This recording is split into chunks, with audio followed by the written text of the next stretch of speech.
Hey watch people, this is Hector with Winding Crowns, and today we're looking at this watch. It is by this company, MT&W watch. Here is the watch, guys, we're taking a look at. Now, their deal is that they want to make watches that are obviously, well, they're modern watches, but they have a vintage look to them. Now, I do believe that they succeed in this, and let me tell you why.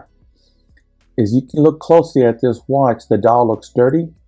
Okay, supposedly they hand patina these dials.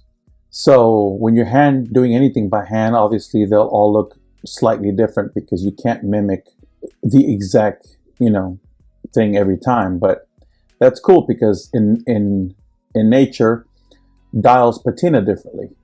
This one's called the Eclipse. They do have different models, guys, and let me see if I can find them. The vintage Eclipse, which is this one.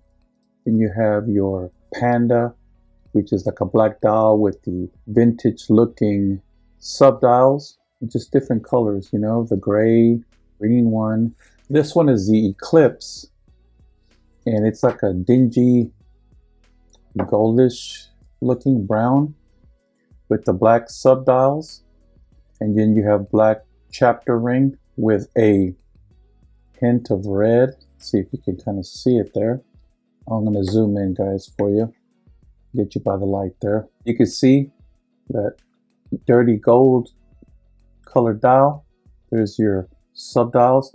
Now you do see that there's numbers in the sub dials, but they're really hard to see because they're really faint. But I want to say they did that on purpose to make it look like faded ink, like it's vintage. Same thing with, if you notice, the bezel insert is black and then it's got a white script, right? Ink, but it's really faded white, almost like it's been weathered with the heat. I also believe they did that on purpose.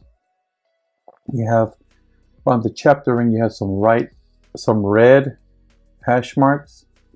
You do have applied indices, but you have no lume.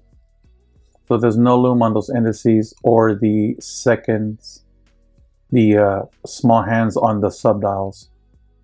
You do have a 24-hour dial there at the 3 o'clock. You have your running seconds at 6, and then you have your minute counter at 9. Second hand here is stopped, but you could click it there. As you can see, it's running now. Click it again to stop it. Hit the bottom one down here, and it sets it back to 12. But your running seconds at 6 o'clock always keeps going. This is running the Seiko Mecha Quartz movement, and it comes on a pretty nice leather. It's not quick release. And you get your case back, your stainless steel 316L case back that is screw down. Just very simple with their logo and MT&W. And that's it. There's nothing else on it. It doesn't say about water resistance or nothing like that. It does say that it's made in Lima, Italy for the leather, and that it's 20 millimeters on the width of the lugs, and that it is leather, genuine leather. It's nice and supple, and it does have some padding there towards the ends by the case, but it's supple. This is black with red stitching. And you have red stitching also on the keepers. One is stationary and one is a floating keeper. There is your unsigned high polished buckle, but it is a heavy duty buckle. And it looks like the hands have some lume, but that looks like that's it. Just let me see if I can get the measurements on it. Well, as you can see, there's a crown guard and then there's a pusher. So it's really hard to get a good reading. Because you see what I'm saying?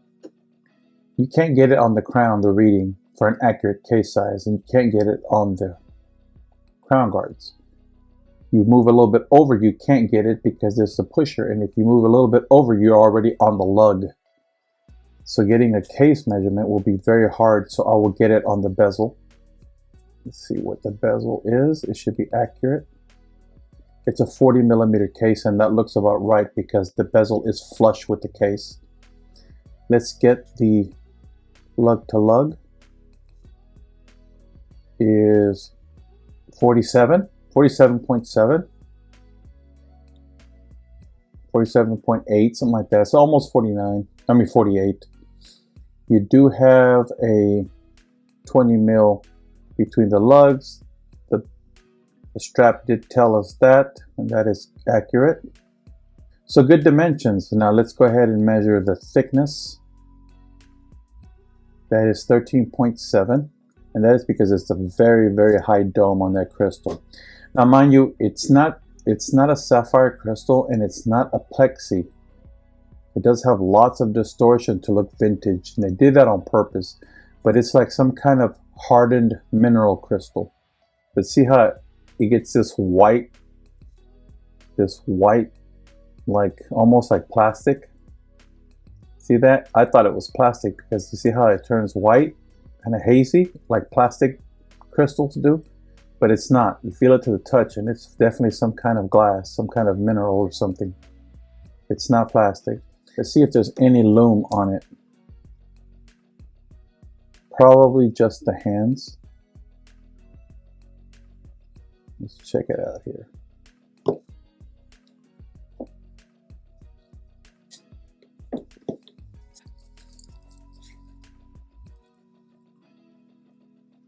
Just like I thought, the hands are bright, bright, bright, but that's about it, guys.